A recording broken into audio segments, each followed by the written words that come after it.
മലയാളി മനസ്സ് മനസ്സിലാക്കാൻ ശ്രമിക്കുകയാണെങ്കിൽ അതാണ് സംഭവിച്ചിട്ടുള്ളത്. പിന്നെ ഒരു കാര്യം താങ്കൾ സൂചിപ്പിച്ചത് എനിക്ക് തെറ്റിദ്ധാരണാജനകമാണെന്ന്. അത് CPM പ്രചരണത്തിൽ തുടർച്ചയായി വരുന്നതാണ്.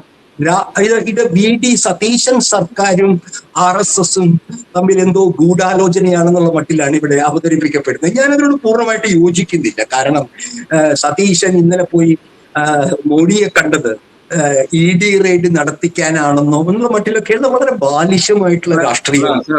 അതിന് എനിക്ക് ഫസ്റ്റ് ഹാൻഡ് ഞാൻ ഇന്ന് രാവിലെ സതീഷിനെ ഒരു 10 മിനിറ്റ് നേരത്തേക്ക് കണ്ടു. ഡൽഹിയിലുണ്ടായിരുന്നു. അപ്പം ഞാൻ നമ്മളെ സംബന്ധിച്ചിടത്തോളം സർ അദ്ദേഹം തന്നെ ഈ റേഡിയോന്റെ ന്യൂസ് അറിയുന്നത് ടെലിവിഷനിൽ നിന്നാണ്. അപ്പോൾ ഞാൻ അദ്ദേഹത്തോട് പറഞ്ഞു, മനോരമ ഇന്നലെ രാത്രി മുതൽ കാണിക്കുന്നുണ്ട്, നാളെ ഒരു വലിയ ന്യൂസ് 7 മണി മുതൽ ഉണ്ടാകും എന്ന് മനോരമ പറഞ്ഞു. ഞാനപ്പോൾ പറഞ്ഞു, മനോരമയുടെ ലേഖകന് എന്തോ സൂചന കിട്ടി, അതാണ് അവരെ അങ്ങനെ ചെയ്തത് എന്ന് ഞാൻ പറഞ്ഞു. അപ്പൊ അങ്ങനെ കേട്ടോ എന്ന് അദ്ദേഹം ചോദിച്ചു. എന്നർത്ഥം അദ്ദേഹത്തിന് അറിഞ്ഞുകൂടാ, CM-നെ ഇന്ന് രാവിലെ വരെ അദ്ദേഹത്തിന് അറിഞ്ഞുകൂടായിരുന്നു. അത് വളരെ കൃത്യമായിരുന്നു. അത് ചർച്ച ചെയ്യേണ്ട ഒരു നിലവാരം പോലും ഇല്ലാത്ത ഒരു ആരോപണമായിട്ടാണ് ഞാൻ കണ്ടത്. പക്ഷെ അതിലും ഗൗരവമായിട്ട് കേരളത്തിൽ CPM ഉന്നയിക്കുന്ന ഒരു ആരോപണവും നമ്മൾ ഇപ്പം തന്നെ അത് മനസ്സിലാക്കി പോകേണ്ടതുണ്ട്. രാഹുൽ ഗാന്ധി വന്ന് എന്തുകൊണ്ട് ED പിണറായിയെ ചോദ്യം ചെയ്യുന്നില്ല എന്ന് വയനാട് പ്രിയങ്കയുടെ തെരഞ്ഞെടുപ്പ് പ്രചരണത്തിലോ അല്ലെങ്കിൽ നിയമസഭാ പ്രചരണത്തിലോ പറഞ്ഞു എന്ന് CPM ഹാൻഡിലുകളും CPM നേതാക്കൾ തന്നെ പറയുന്നുണ്ട്. അതിന്റെ ഒരു കോണ്ടെക്സ്റ്റ് കൃത്യമായി മലയാളിക്ക് മനസ്സിലാക്കാൻ കഴിയണം. കാരണം എനിക്ക് തോന്നുന്നത് രാഹുൽ ഗാന്ധി പറഞ്ഞത് എന്തുകൊണ്ട് അറസ്റ്റ് ചെയ്യുന്നില്ല, അറസ്റ്റ് ചെയ്യൂ എന്നല്ല പറഞ്ഞത്. വാസ്തവത്തിൽ അത് പറഞ്ഞത് ഒരു തുലനമായിരുന്നു. RSS തങ്ങളുടെ മുഖ്യ ശത്രുക്കളെയെല്ലാം ഇത്തരത്തിൽ പീഡിപ്പിക്കുമ്പോൾ എന്തുകൊണ്ട് പിണറായി വിജയന്റെ നേരെ അവർ മൗനം പാലിക്കുന്നു എന്ന ഒരു താരതമ്യത്തിനാണ് രാഹുൽ ഗാന്ധി അത് പറഞ്ഞതെന്നാണ് ഞാൻ മനസ്സിലാക്കിയത് അന്നും ഇന്നും. അപ്പോൾ അത്തരത്തിലുള്ള കാര്യങ്ങൾ ഇതുമായി കൂട്ടിക്കുഴയ്ക്കരുത്. ഇത് ജനാധിപത്യ ധ്വംസനമാണ്. കേരളം അല്ലെ ഇന്ത്യ കഴിഞ്ഞ ഈ മോഡി സർക്കാർ വന്ന ശേഷം കണ്ടുകൊണ്ടിരിക്കുന്ന ഒരു വലിയ ഫാസിസ്റ്റ് ഒരു രാഷ്ട്രീയത്തിന്റെ പ്രകടനമാണ്. ഇത് മലയാളിയുടെ സംസ്കാരത്തിന് വിരുദ്ധമാണ്. അതുകൊണ്ട് കോൺഗ്രസും അതായത് UDF-ഉം CPI-യും ഇത് ഒരുമിച്ച് ഇതിനെ എതിർക്കണം എന്നാണ് ഞാൻ പറഞ്ഞത്. അപ്പൊ ഉദാഹരണം K. മുരളീധരൻ വളരെ വളരെ വളരെ അദ്ദേഹത്തിന്റെ രാഷ്ട്രീയം പ്രകടമായ ഒരു സന്ദർഭമായത്. K. മുരളീധരൻ ചോദിച്ചപ്പോൾ പറഞ്ഞു, ഞങ്ങൾക്ക് ED-യെ പറ്റി ഒരു ബഹുമാനവുമില്ല, നാളെ അവർ സെക്രട്ടേറിയറ്റിൽ വന്നേക്കും എന്ന് അദ്ദേഹം പറഞ്ഞു. അതായത് ഞങ്ങൾ ഭരിക്കുന്ന, അതായത് സതീശന്റെയും മുരളീധരന്റെയും ഭരണ കേന്ദ്രത്തിൽ വരെ അവർ റെയ്ഡ് നടത്തിയാൽ ഞങ്ങൾക്ക് അത്ഭുതമില്ല എന്ന് പറയുമ്പോൾ അത് ഉയർന്ന ഒരു രാഷ്ട്രീയമുണ്ട്. അതാണ് അതിന്റെ പരമാർത്ഥം. അപ്പൊ നമ്മളെ സംബന്ധിച്ചിടത്തോളം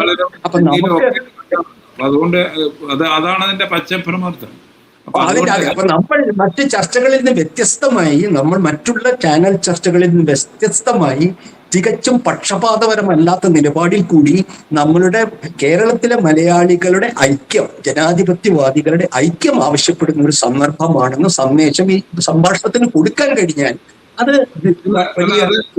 സംബന്ധിച്ചുകൊണ്ട് ഞാൻ പറയുന്നു, എനിക്ക് പിണറായി വിജയനോടുള്ള അമിതമായ ആഭിമുഖ്യം പാർട്ടി ഇപ്പോഴും പുലർത്തുന്നതാണ്. വീണ വിജയനെതിരെയുള്ള ഒരു അന്വേഷണത്തിൽ പിണറായിയെ മുന്നിൽ നിർത്തി വീണ വിജയനെ സംരക്ഷിക്കാൻ പാർട്ടി നേരത്തെ പാർട്ടിയുടെ തെറ്റായ നിലപാടാണ്. വളരെ വ്യക്തമാണ്. തുടക്കം മുതൽ പാർട്ടിയുടെ ഞാൻ ഇപ്പൊ വീണ വിജയനെ 2 കോടി എന്ന് പറഞ്ഞത് ഒരു എന്താണ് ഒരു കമ്പനിക്ക് ഇന്ത്യയുടെ എന്താണ് ഒരു ചെറിയ കമ്പനി പോലും 2 കോടി രൂപയുടെ ഇതിനു വേണ്ടി ഇങ്ങനെയൊക്കെ ED ഇത്രയും വലിയ ഹണ്ട് നടത്തുമെന്ന് പറഞ്ഞത് തന്നെ പരിഹാസ്യമാണ്. പക്ഷേ ഇത് 2 കോടി ഇങ്ങനൊരു ഇഷ്യൂ ആകാൻ കാരണം ആ സ്ത്രീ മുഖ്യമന്ത്രി പിണറായി വിജയന്റെ മകളായതുകൊണ്ടാണ്. അത് എല്ലാവരും മനസ്സിലാക്കുന്നത്.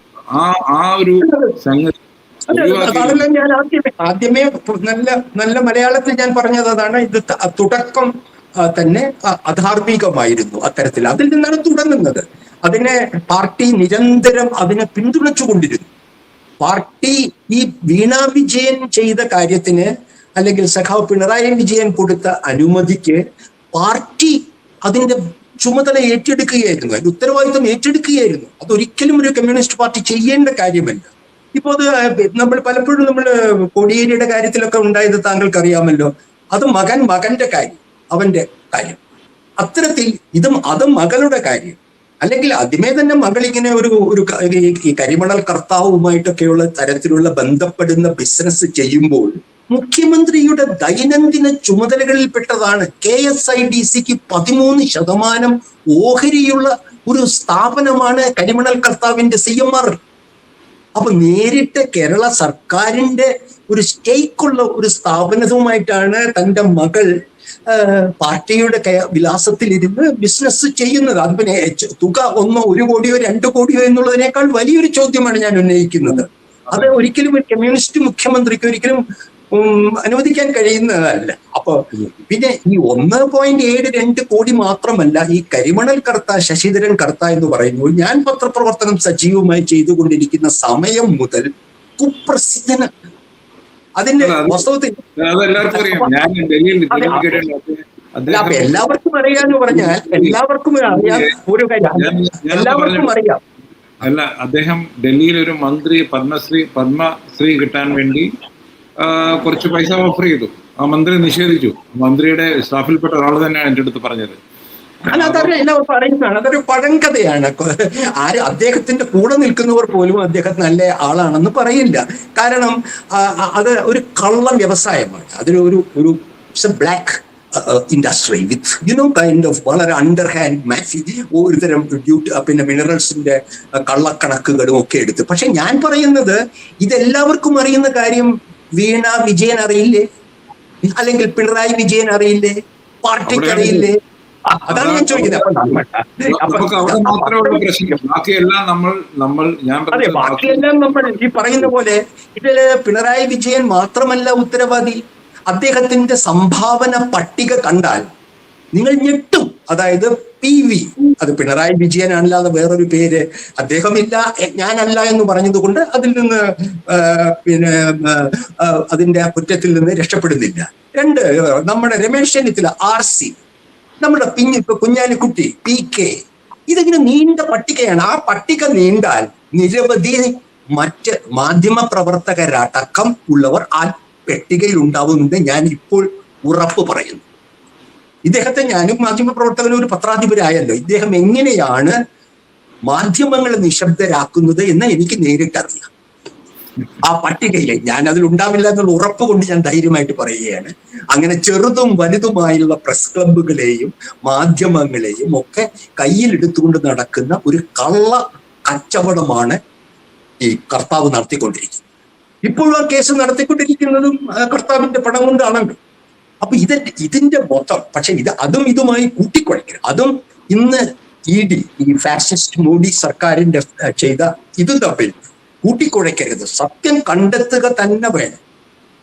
1 കോടിയുടെ ആയാലും 10 കോടിയുടെ ആയാലും 10 രൂപയുടേതായാലും അത് വേറെ കാര്യം. അതിന് നിയമപരമായ വഴിയിലൂടെ നീങ്ങാൻ കഴിയണം. എന്നാൽ ഈ കാണിക്കുന്നത് സത്യം കണ്ടെത്താനുള്ള വഴികൾ അടക്കൽ ആണ് ഇന്ന് സംഭവിച്ചിട്ടുള്ളത്. അതല്ല സാർ, ഇത് വെറും അധികാരം സാർ, ഞാനൊരു പടി കൂട്ടി പറയും. അതായത് ഇത് വെറും അധികാരത്തിന്റെ മസിൽ ഫ്ലക്സിങ് മാത്രമാണ്. കാര്യം എന്ന് വെച്ചാൽ ED പോലുള്ള സ്ഥാപനം ഒരു IT കൺസൾട്ടൻസി വിങ്ങിന്റെ അവരുടെ എല്ലാ ട്രാൻസാക്ഷനും ഡിജിറ്റലാണ്. അപ്പോൾ ആ ഡിജിറ്റൽ പ്രത്യേകിച്ച് പേയ്മെന്റ് ബാങ്ക് വഴി അല്ലെങ്കിൽ ഇൻകം ടാക്സ് കൊടുക്കുന്നുണ്ട് ബാങ്ക് വഴി ഉള്ള ട്രാൻസാക്ഷൻ, ഇത് ശ്രീ വീണ വിജയനോട് റെയ്ഡ് ചെയ്യാതെ തന്നെ അവർക്ക് കണ്ടുപിടിക്കാവുന്നേ ഉള്ളൂ. അവർക്ക് അതിനുള്ള വളരെ വളരെ അത്ര ഈ കോലാഹലമില്ലാതെയൊക്കെ കണ്ടുപിടിക്കാവുന്ന ഒരു ഈ കാര്യം ചെറുതാണ്. പക്ഷെ കരിമണൽ കർത്താവിന്റെ അഴിമതി വലിയതാണ്. ആനയോളം വലിപ്പമുണ്ട്. അതിൽ പല പേരുകളും പെടും. അത് വേറെ കാര്യം. അവിടെ അവർ അന്വേഷിക്കുന്നില്ല. അവർ അന്വേഷിക്കുന്നത് അത് വേണ്ട വിധത്തിൽ അന്വേഷിക്കുന്നില്ല. അതിൽ BJP നേതാക്കളും ഉണ്ടാവും, എനിക്ക് ഉറപ്പാണ്. ഞാനിപ്പോൾ താങ്കളോട് പറയാം. ആ പട്ടികയിൽ കേരളത്തിലെ BJP നേതാക്കൾ ഉണ്ടാവുമെന്ന് ഞാൻ താങ്കളോട് ഇപ്പോൾ പറയുന്നു. അത് തെറ്റാണെന്ന് ഒരിക്കലും എനിക്ക് കേൾക്കേണ്ടി വരില്ല. അപ്പൊ അത് വേറൊരു കാര്യം. അതിനെ തൊടാതെ ഈ കാണിക്കുന്നത് ഒന്നുകിൽ രാഷ്ട്രീയമായി കരിചാരി തേക്കുക CPM-നെ, ആ സ്ഥലത്ത് BJP-യെ പ്രതിഷ്ഠിക്കുക. കേരളത്തിലെ മുഖ്യ പ്രതിപക്ഷമായി അടുത്ത ലോക്സഭാ തെരഞ്ഞെടുപ്പ് വരുമ്പോഴേക്കും BJP-യെ പ്രതിഷ്ഠിക്കുക. അല്ലെങ്കിൽ വളരെ ഔട്ട്സൈഡ്, വളരെ പാർട്ടിക്കകത്തും ജനങ്ങളുടെ ഇടയിലും ജനപ്രിയന് ഈ നഷ്ടപ്പെട്ട പിണറായി വിജയനെ പുനരുജ്ജീവിപ്പിക്കുക, പാർട്ടിക്കകത്തും പുറത്തും. ഇത് രണ്ടും സാധ്യമേ. അതിനപ്പുറം ഇതിനൊരു ന്യായം കണ്ടെത്താൻ കഴിയുന്നില്ല. അപ്പോ ഇത് നമ്മൾ എങ്ങനെ ഇതിനെ നമ്മൾ വിലയിരുത്തേണ്ട? ഒബ്ജക്റ്റീവായിട്ട്, വസ്തുനിഷ്ഠമായി, നിഷ്പക്ഷമായി വിലയിരുത്തുകയാണെങ്കിൽ ഇന്ന് ഒരു കരിദിനം. ഇത് സത്യം കണ്ടെത്താനുള്ള വഴികൾ അടയ്ക്കുകയാണ്. ഇതിന് എല്ലാ രാഷ്ട്രീയ കക്ഷി ഭേദമന്യേ മലയാളികൾ ഒരുമിച്ച് ഇത് ഇവിടെ നടപ്പില്ല എന്ന് പറയണം. അതിന് അക്രമ മാർഗത്തിലേക്ക് പോകരുത്. അതും നമുക്ക് ഇന്നത്തെ അനുഭവമാണ്. അക്രമത്തിലേക്ക് പോയി കഴിഞ്ഞു. ഇപ്പൊ തിരുവനന്തപുരത്ത് ഞാൻ ടെലിവിഷൻ മുമ്പിൽ ഇരിക്കുന്നതുകൊണ്ട് കാണാം, തിരുവനന്തപുരത്ത് പിണറായി വിജയന്റെ പുറത്തുള്ള ഉദ്യോഗസ്ഥന്മാർ കാറിൽ ചിലപ്പോൾ ആ കാർ അടിച്ചു തകർക്കുകയും അവർക്ക് പരിക്ക് പറ്റുകയും ഒക്കെ ചെയ്തു. അത് ഫാസിസ്റ്റുകളെ സഹായിക്കുകയുള്ളൂ. കാരണം നമ്മൾ മനുഷ്യാവകാശങ്ങളും നമ്മൾ സമാധാനവും പാലിച്ചില്ലെങ്കിൽ അത് ഫാസിസത്തിന്റെ ശക്തിപ്പെടുത്തുകയുള്ളൂ എന്ന് പിണറായി വിജയനെയും പാർട്ടിയെയും സ്നേഹിക്കുന്ന സഖാക്കൾ തിരിച്ചറിയണം. ഇവരെ തുറന്നു കാട്ടി നമ്മളുടെ ഭാഗത്ത് തെറ്റുണ്ടെങ്കിൽ ആ തെറ്റ്.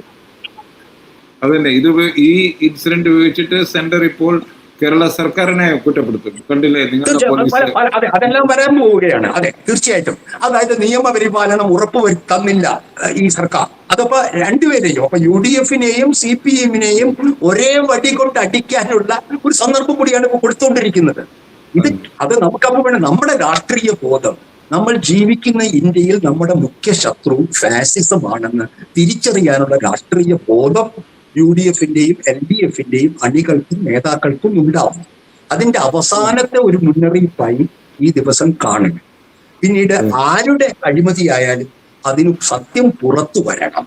പാർട്ടി ഒരിക്കലും വ്യക്തിപൂജയിൽ മുഴുകരുത്, വ്യക്തിയുടെ തെറ്റുകൾ കുട പിടിക്കരുത്. ഇതിന് നിരവധി ലെസൺസ് ഉണ്ട്.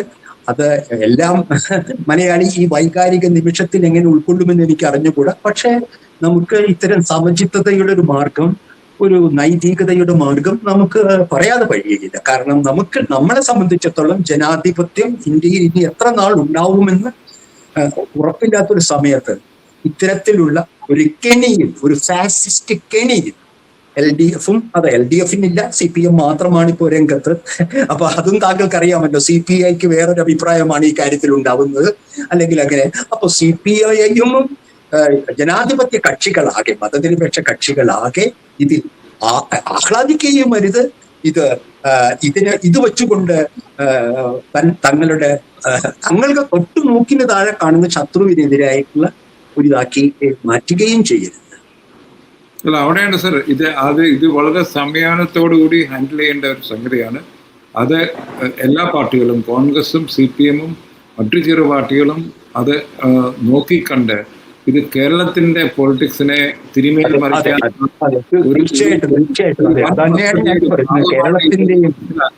അല്ലാതെ പിണറായി വിജയനെയോ അല്ലെങ്കിൽ കൊച്ചാക്കാൻ വേണ്ടിയല്ല. ഇത് കേരളത്തിന്റെ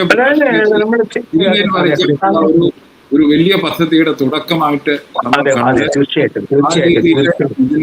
ഇതിനെ സ്വീകരിക്കണം എന്നാണ് ഞങ്ങൾക്ക് പറയുന്നത്. അത് തന്നെയാണ് ശ്രീ മാധവൻകുട്ടിയും പറഞ്ഞത്. നന്ദി, നമസ്കാരം. ഇത് എങ്ങനെ പോകുന്നു നമുക്ക് വരുന്ന സന്തോഷം. ചെറിയ